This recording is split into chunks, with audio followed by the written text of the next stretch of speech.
Okay. Hey, hi, good evening, everyone. Good evening.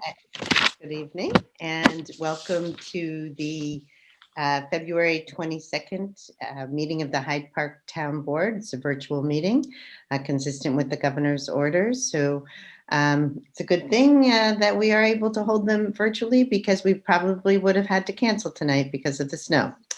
So please join me while we pledge allegiance to the flag. Pledge allegiance to the flag of the United States of America and to the republic for which it stands, one nation, under God, indivisible, with liberty and justice for all.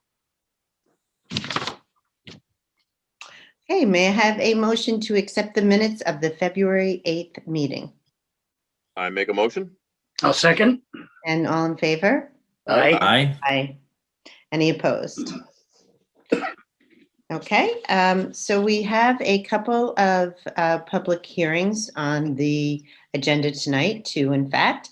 And Donna, I think this is the first night that they'll be opened. So would you go ahead and read the public hearing notice? Please take notice that the Town of Hyde Park Town Board shall conduct the public hearing on the adoption of the proposed local law A of 2021 entitled "A Local Law Amending Chapter Provisions of Chapter 70 of the Hyde Park Town Code regarding the issuance of hawking and peddling licenses" on Monday, February 22nd, 2021 at 6:05 p.m. A copy of the local law is posted on the town's website and on the town's notice board, and may be inspected at the office of the town clerk during current office hours. The governor's executive orders, the meeting and public hearing will be held virtually with no gathering at town hall. It's going to be live streamed on YouTube and also on the town's website. By order of the town board of the town of Hyde Park, dated January 25th, 2021, Hyde Park, New York, Donna McGrogan, town clerk. Okay, thank you, Donna. Did you have anyone who registered to speak tonight? I did not. And Neil, you neither. And did you have anyone who provided a written comment? None. No, None? Okay, and Neil, you had nothing that came through the website? Correct. Okay. Okay, well, I'll just give a brief synopsis of the evolution of this law and the purpose. Donna is the issuance, provides the hawking and peddling licenses, and anyone who is selling door to door in the town is required to obtain them. And, you know, this year we had a number of applicants, and we felt that there was a reason that we should have a more thorough exploration of their background, just so that we could feel comfortable that we're taking all measures to keep the public safe. And so Warren took a look at our law and compared some others so that we could just make some simple tweaks to the law that will allow us to conduct a deeper dive into backgrounds and also require the applicants to pay that fee. So that's pretty much the law change in a nutshell. Dave brought to my attention that he had a number of inquiries from people who were concerned that this would somehow impact the farmers market.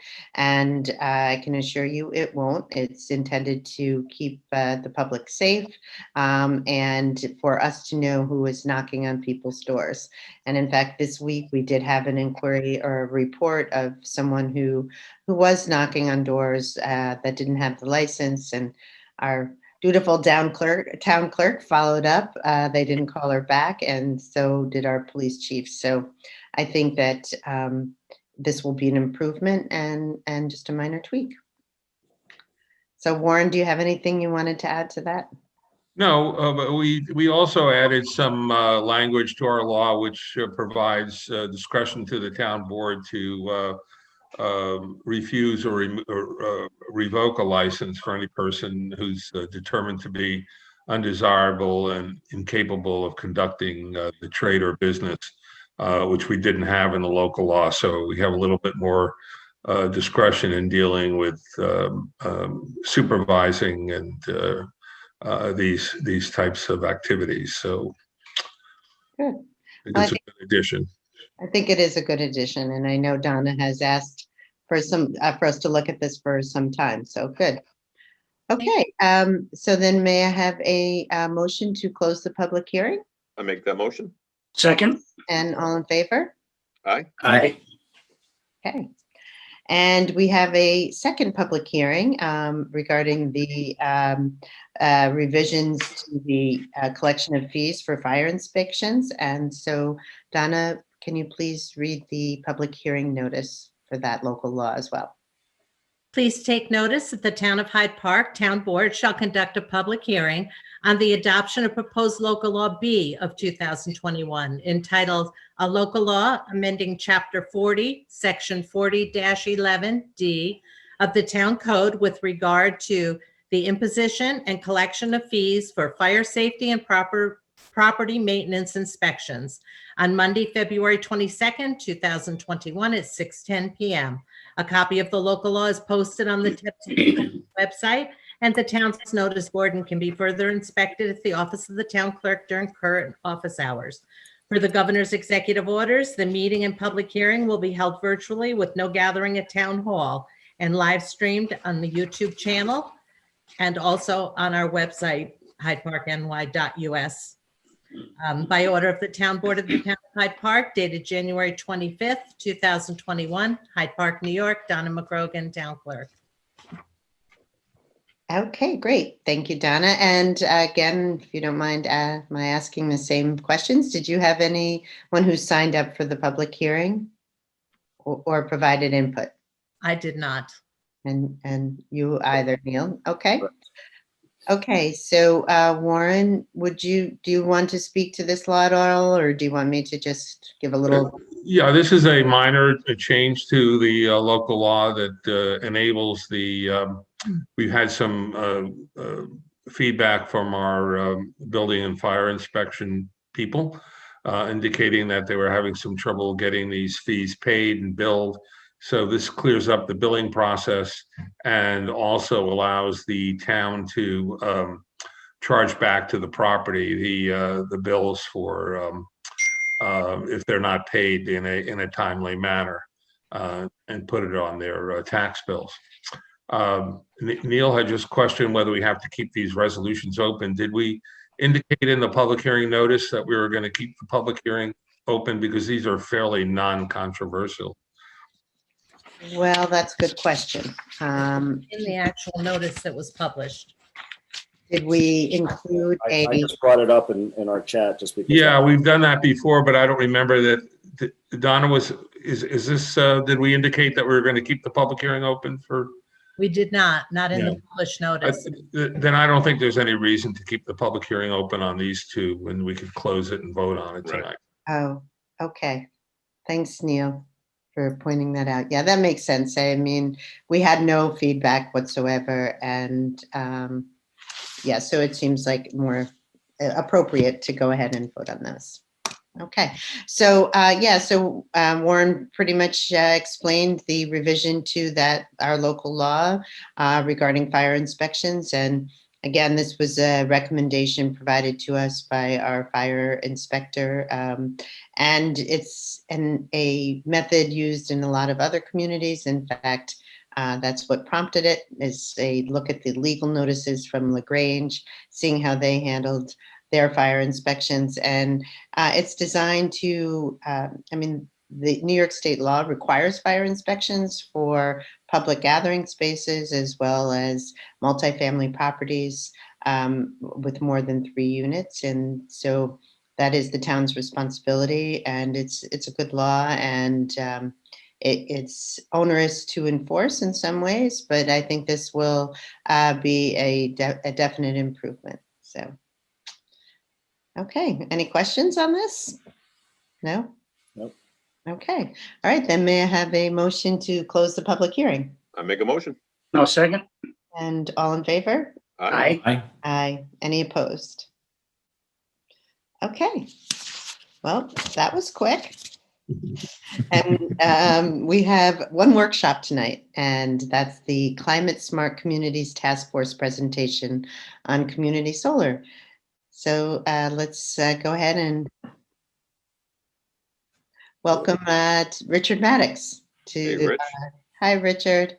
Hey, Richard. Hello, how are you doing? Welcome. Good. Thank you for joining us again. Very good. It's actually my pleasure. My pleasure. I need to remember how to share a screen. Maybe can Neil help you with that? Yeah, well, yes, Neil, help me through this. You click share screen down below, and then you should look on your desktop for your presentation. I can always share the PowerPoint you sent me. Okay, here we go.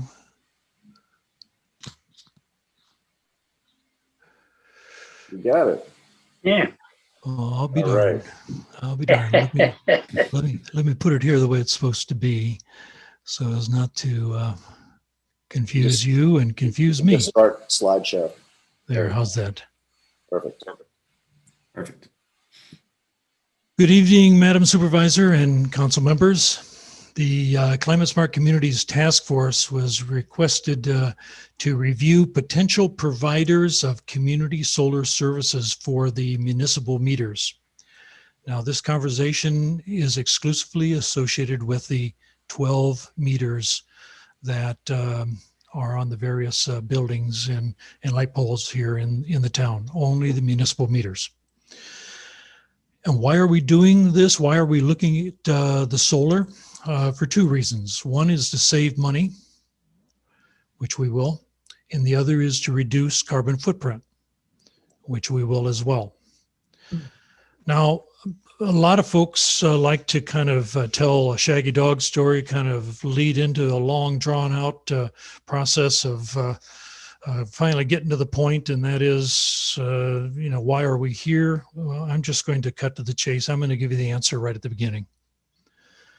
We recommend that the town of Hyde Park register all the meters, all 12 meters, with Solar Generation, which is a company out of Kingston. You'll see here their terms, a summation of their terms, the major summation of their terms.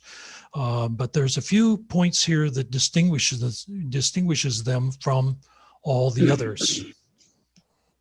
That 10 to 12% credit. There's actually one of the providers I ran across that was going to be graciously offering 7%.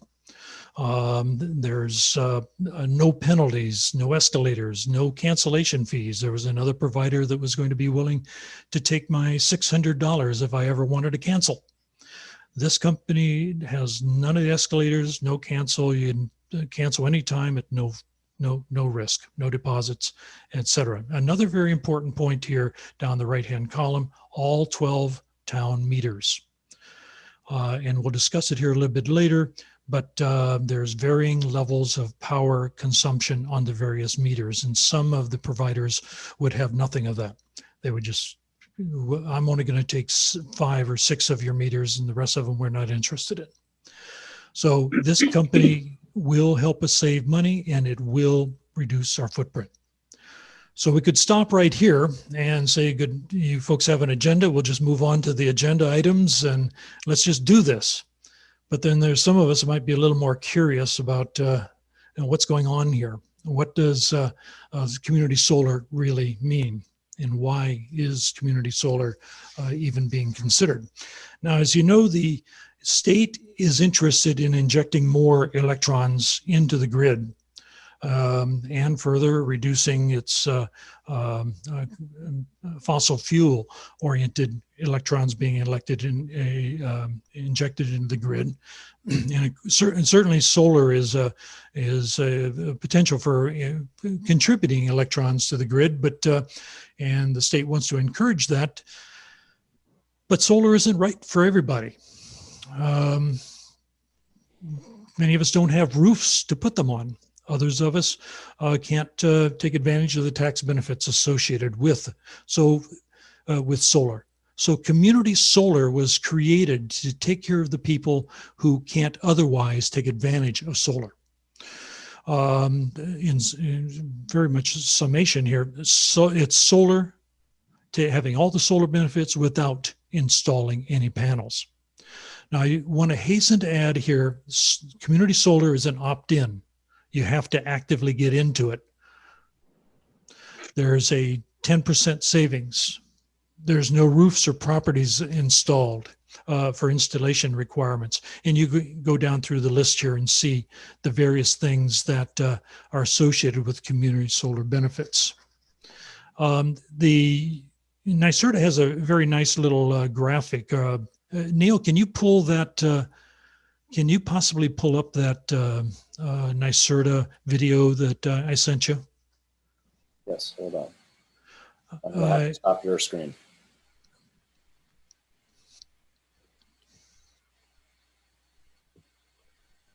The future of clean energy in New York State is brighter than ever before. Communities across New York are now getting access to solar energy through community solar. They're saving on electricity bills, reducing their carbon footprints, and stimulating their local economy. How does community solar work? The process is actually quite simple. Solar panels are installed at a site in your community. Depending on the community solar project size, dozens or even hundreds of community members can subscribe to a single project. Clean energy generated from the site is then fed into the local power grid. You continue to get electricity from your utility without having to install solar panels on your roof or property. You receive your share of solar credits through your utility, which will lower your monthly electricity bill. What about billing? Will anything change? You'll continue to receive your monthly electricity bill from your utility. As a subscriber to a community solar project, the solar energy that your share produces will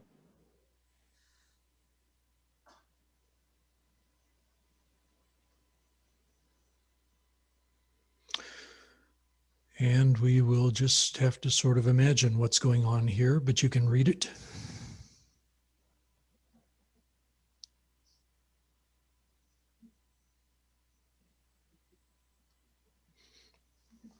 Neil, perhaps we could switch back to me and I could continue on.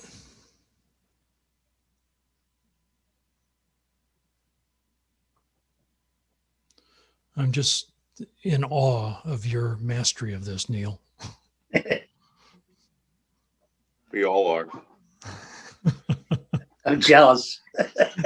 And I have to tell you, I've been going to other towns. We have really got it good, folks. That's good to know. But We know that. thank Neil for that. Okay, Neil, how do I'm going to share myself, right? Again. Okay, there. I was muted. I said we've had 0 speakers, so we're doing better than some other towns. Yeah, so true. Yes, yes. Very good. So this is generally the solar benefits, and we saw part of a video, but fortunately we have this little graphic, which gets a little more into the nuts and bolts. It sort of fleshes things out a little bit for us. And if you folks are having some difficulty getting your arms around this, I did too. It is a bit of a counterintuitive thing going on here. But this, if you really absorb this graph, this is what is happening. You notice across the top, there's a red line. That's the grid. You notice there's various generation sources feeding electrons into the grid. And then you'll notice that there's a solar panel there that is also feeding red electrons into the grid. Well, that solar panel in this example is a solar panel that all of our 12 meters will subscribe to a space on that panel. We won't occupy the entire panel. Each meter won't have a panel of its own. This panel, it could be 1 or 2 or 3. The point is that the meters are subscribing to a panel. The electrons that are being fed into the grid, the utility looks at those meters and quantifies those electrons. And then they multiply, not electrons, but those kilowatt hours. The utility then multiplies the quantity of kilowatt hours, multiplies it by a number. And we'll get into that number a little bit later. Kilowatts times how much per kilowatt hour gives you a distributable value of dollars. Part of it's going to go to the developer. After all, he is in business and he has to put shoes on the baby's feet too. But as part of the program, there's also more distributed dollars coming from that solar panel that will then go to those meters, those individuals, those bill payers who have subscribed to that panel. Now, the developer will tell the utility exactly how much money to send to each bill, so that each bill will be 10%, or in this case, maybe even 12% of the bill. Now, if you look on the right-hand side, this is sort of a rough characterization of what your electric bills look like. You've got energy coming in to do work. You've got a meter there. You got to pay for it. The monthly bill includes a meter charge, distribution, which is poles and wires and trucks and that sort of thing. Demand, which is what's the highest oomph of energy that you need. And by the way, not all of the potential solar distributors honored that demand, whereas the folks in Kingston said they would, and they could, and they demonstrated to me. And I went to NYSERDA and I went to the Public Service Commission and you know, had these conversations, and I agree with them. It can be done. The energy supplier, this is how the bill is generated. So you add everything up, and just by the fortune of math here, it ends up being 100. So we subtract 10% of that, which is essentially like a gift card from the utility, and we pay $90.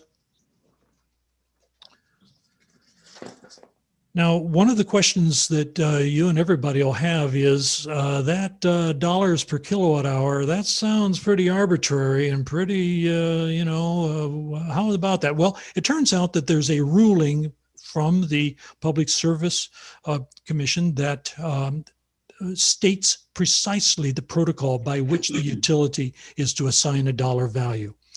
And you can read this in your leisure time, but let's move on to the next slide. By the way, that's called a VEDA rate.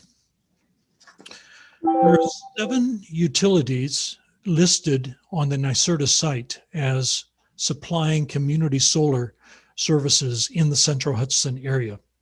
And there was, so I communicated with all of these. I communicated with another one, which I knew also would provide that service. And we had a significant number of conversations back and forth for me to get smarter about what they are doing so that I can recommend to you folks, so we can recommend to you folks. But before I did that, I needed to put the a sense of how much electricity we're talking about. And there I needed some help from the comptroller and her staff.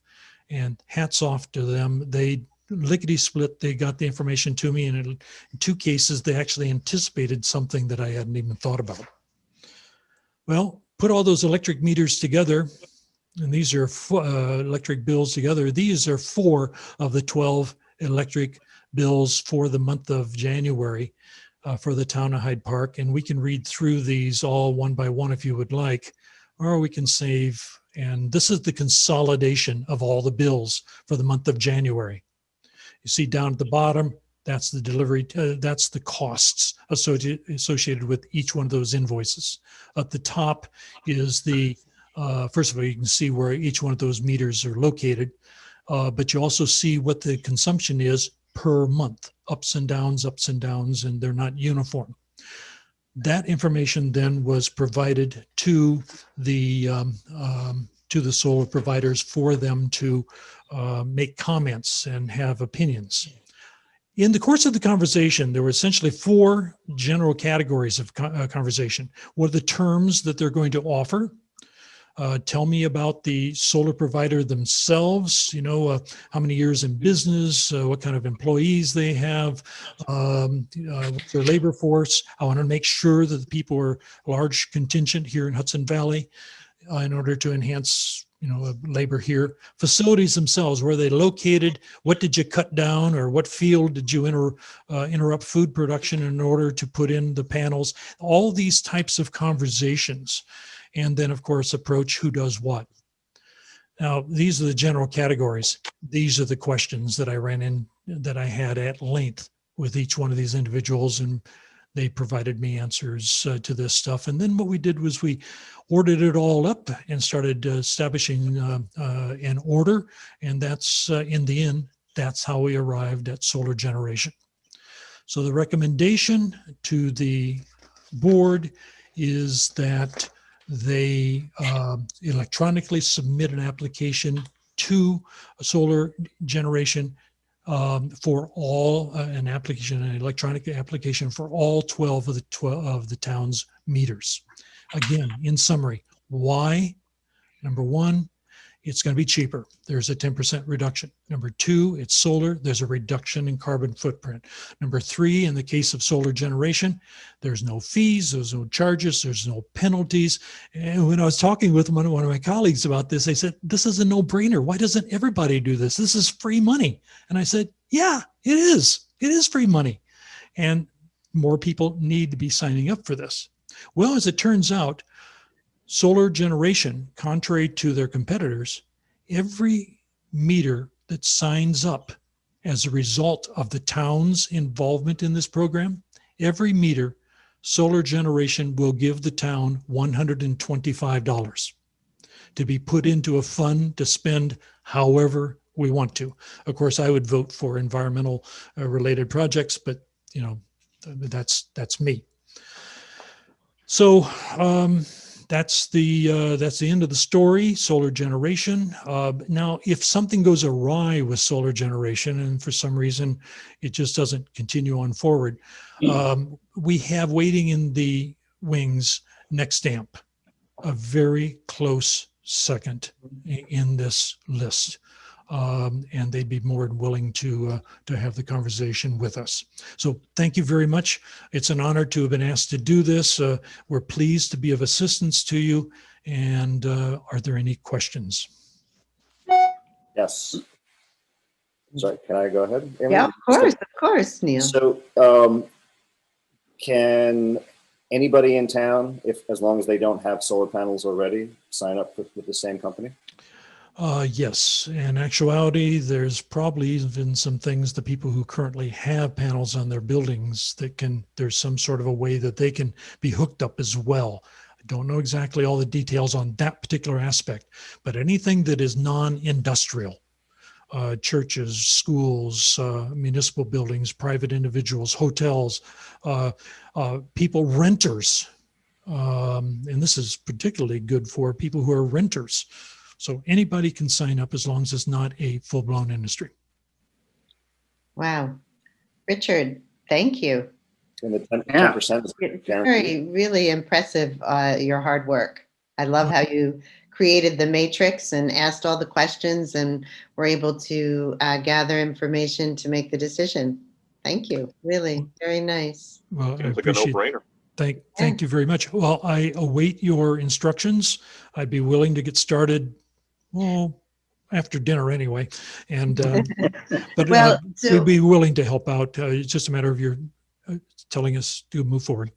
Well, I think that it would necessitate the town reaching out to them directly so that we could get enrolled. So I think the next step, and we do have your presentation, Neil, we could send that to Joanne, the comptroller, and we can follow up with her and ask to get that electronic submission to solar generation started. You'll see on the agenda later on in the meeting, we are actually hiring a part-time legislative assistant. And these are exactly the kind of things that I want to assign to this person, because there are things that can easily just fall through the cracks, and we can make good things happen by following up quickly. And so we'll get on it. Warren, is that do we have to do a resolution for that, or is that something that we can just do through the comptroller's office? Yeah, we can do that at this point through the comptroller's office, but there'll be a more formal adoption process later on. Okay. And I'm available to help Joanne and her staff, whatever they wish for me to do. Okay. And Richard, this must give us some good points moving forward for the town, right? Towards the climate smart. You see right through me, don't you? Yes, it certainly does. It certainly does. Good. And Richard, I'm looking at, I'm unable to locate the email that you sent a few weeks back, looking for a volunteer. Do you want to talk about that a little bit? The Climate Smart Communities program has quite a few activities tasks that need to be done. And not everybody on the task force is like me, retired. I have nothing to do. I'm just sitting around twiddling my thumbs. The others have Wait, aren't you shoveling snow? Yes, that's it. Yeah, shoveling snow as well. But most of them are actively alive, actively living in the middle of their life, and they don't have a lot of time to volunteer. Hats off to them. They're doing wonders what they're doing, but we could use more individuals. One in particular is the CCE, the community community energy program, which will result in all sorts of grants as we move down the road on that. So we need individuals, anybody who has a environmental orientation, perhaps, somebody who wants to put in some volunteer time, please reach out to us. We have things for you to do. It's not a matter of just saying, come into the fold, take up whatever you want. We have specific tasks that people can own, and we'll work with them so that they can feel like they're not abandoned, but they're going to own something. They know they're going to move forward on that topic. That's great. Good. Okay, so that's the community energy program that we're looking for. Okay. Particularly that. We have a number of other tasks as well, but that one in particular will harvest us some not only points but dollars. Good dollars. That's great. Okay. Richard, how can they contact you? They can contact me at rpm118@gmail.com. Or they can also contact me, and I would forward it to Richard, but definitely looking for volunteers. That's a great program, and we're making our way towards the Climate Smart certification. Yes, I'm looking forward to those signs hanging at the entrance of the town. Climate Smart certified. Yes, and that also opens up grant funding for us as well. It certainly does. Yes, ma'am. Good. Okay, well, we really appreciate your dedication and energy, Richard. It's good stuff. Thank you. You're certainly welcome. Thank you. Thank you, Richard. Thank you. Be in touch. Okay. Bye Thank now. you, Richard. Goodbye Thank- now. Bye. Bye-bye. Goodbye. He's amazing. Great. That's great. Yes. Seems like one of those no-lose propositions to me. It seems that way to me. Yeah, good. Okay, so I think we're ready to move on to the resolutions. All right. Resolution 222-1 of 2021. Resolution adopting local law number A of the year 2021 entitled A Local Law Amending Certain Provisions of Chapter 70 of the Town of Hyde Park Code regarding the issuance of hawking and peddling licenses. Second. And all in favor? Aye. Aye. Any opposed? Would you like a roll call on that for a law? Sure, if you like, yeah, for the local law. So, so we had a second, and so go ahead, Donna. Thank you. Councilman Krupnik, Aye. Councilman Ray, Aye. Councilman Woodcock, Aye. Councilman Schneider, Aye. and Supervisor Rohr. Aye. Okay. Resolution 222-2 of 2021.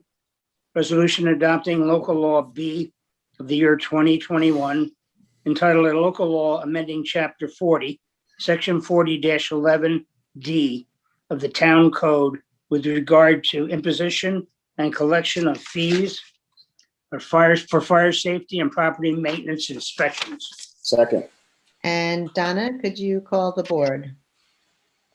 Councilman Krupnik, Aye. Councilman Ray, Aye. Councilman Woodcock, Aye. Councilman Schneider, Aye. and Supervisor Rohr. Aye. Thank you. Resolution 222-3 of 2021. Resolution authorizing the release of the balance of escrow for the town of Hyde Park zoning administrator. Second. And all in favor? Aye. Aye. Any opposed? Resolution 222-4 of 2020, resolution authorizing the release of the balance of escrow from the Town of Hyde Park Planning Board according to resolution number 20-B. Second. And all in favor? Aye. Aye. Any opposed? Resolution 222-5 of 2021. Resolution amending Resolution 1221-2 of 2020, authorizing the Town of Hyde Park Town Board to reappoint Ann Dexter as a member to the Town of Hyde Park Planning Board to amend the term's expiration date from December 31st, 2028 to December 31st, 2027. Second. And all in favor? Aye. Aye. Any opposed? Okay. Resolution 222-6 of 2021, resolution authorizing the Town of Hyde Park Town Board to accept the 2020-2021 grant award from the Justice Court Assistance Program, JCAP, for the Town of Hyde Park Justice Court. Second. And all in favor? Aye. Aye. Any opposed? Resolution 222-7 of 2021. Resolution amending Resolution 125-27 of 2021, authorizing the Town of Hyde Park Town Board to appoint temporary maintenance mechanic Alki Dory for the Town of Hyde Park Town Buildings to amend the resolution to reflect a change in his pay rate. And Second. Second, and all in favor? Aye. Aye. Any opposed? Resolution 222-8 of 2021, resolution acknowledging the resignation of Jennifer Mund as the sole assessor for the Town of Hyde Park. Second. And all in favor? Aye. Aye. Any opposed? I want to thank Jennifer for her service to the town and wish her the best in the town of Poughkeepsie. Yes. Resolution 222-9 of 2021, resolution acknowledging the resignation of Mara Rothman as the Deputy Assessor for the Town of Hyde Park. Second. And all in favor? Aye. Aye. And any opposed? Nope. And again, want to wish Mara the best and thank her for all her dedication to the town and wish her well in the town of Poughkeepsie. So it's actually rather illustrative. It's hard for the smaller towns to compete with the larger towns in terms of salaries. And it's a constant challenge for us to keep good people, though we have so many very dedicated people.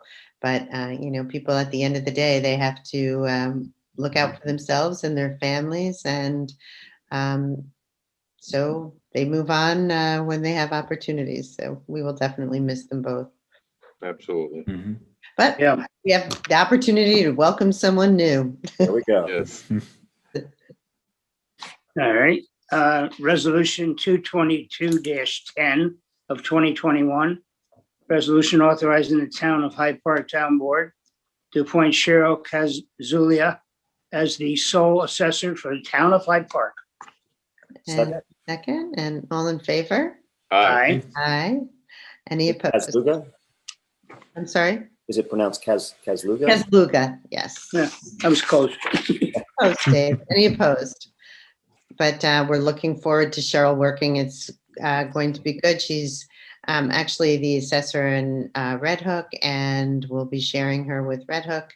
And she'll be in town hall a couple days a week. And we also have a new full-time deputy. That's great. Yeah.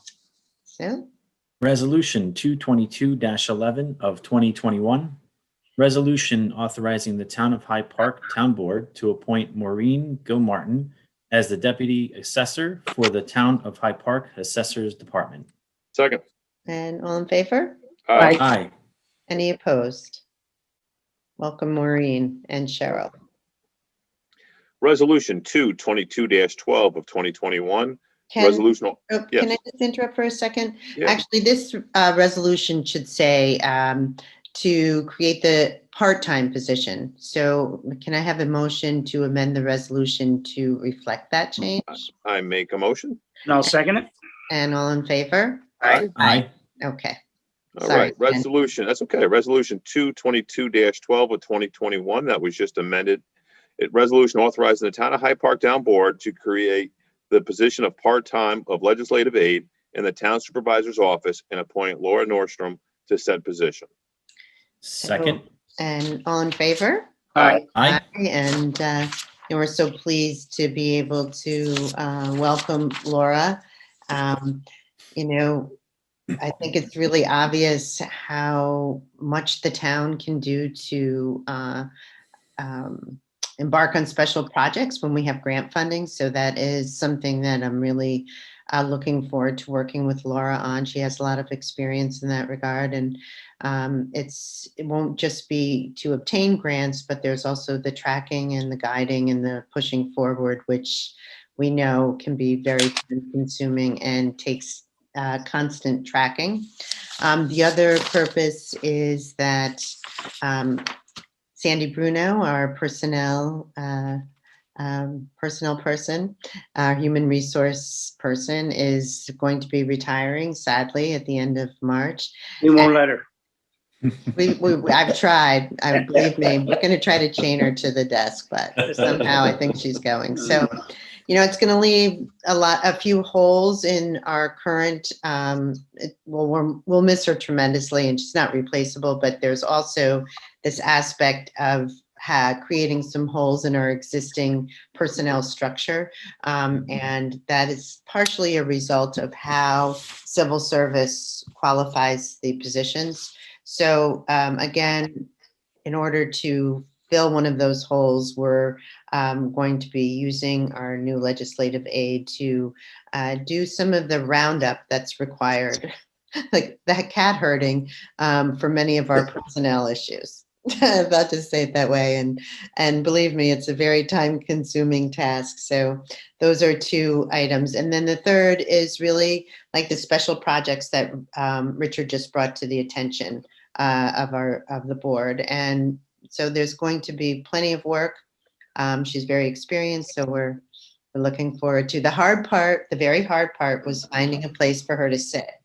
And because we don't really have any spare space, but we did make a desk for her in the comptroller's office. And so she'll be learning a lot about finances all at the same time.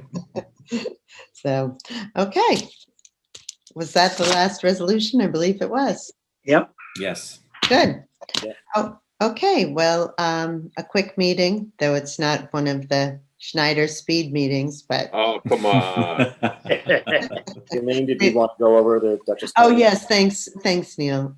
So yes, we every Monday we have a call with the county executive and his staff regarding the COVID pandemic. And, he provided a lot of really good information, and, they're working really hard to make this work. It's the essence of the problem is there's just not enough vaccinations. This week, though, the Dutchess County will receive more than they have in the prior weeks, and we're expecting 1,200 dose allocations for Dutchess County this week. 3 hospitals will be receiving a total of 400 doses. And to tell you the truth, I'm not sure how you enroll or you register for vaccinations at the hospitals. I don't believe it goes through the Dutchess County or the Am I Eligible site, but I'll try to research that a bit, and we could put that on Facebook when I find out that information. But there's several pharmacies that will be getting 100 doses each.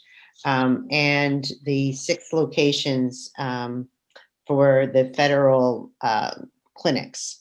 And then Dutchess County will also be getting 800 first doses to be administered and JCPenney. And that will be on Tuesday, February 23rd. Thursday, February 25th, Dutchess County will administer 400 first doses. And then Saturday, and Dover, they'll be administering 500 first doses. So Neil has the link for the Dutchess County website.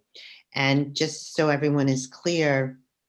I just want to show people how to quickly get there, because Yes, the link itself, do so. it's a long URL. So if you just go to our town website at hydeparkny.us, at the top, you'll see coronavirus updates. You click on that, scroll down, and you'll see where to sign up. It's this link right here, Dutchess, New York. It'll take you here. And this is where you go sign up. And I don't know anybody in our board here have had experience with signing up and being contacted yet? I've signed up. After you sign up, you do receive an email that you are, registered. I haven't had any communication since that initial email stating that I signed up for it, but I'm signed up. So I guess whenever my number is chosen, I'll get an email. I signed up also and I got a date. Oh, you That's did, great. Dave? Yeah, well, it's not till April, so I'm hoping to get one locally earlier.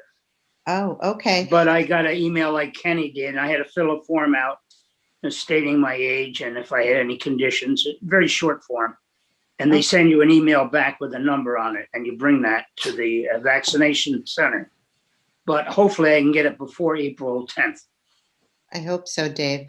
Yeah. Yes. So my understanding is that the way this is operating is that the county will only notify those people that are qualified in that cohort.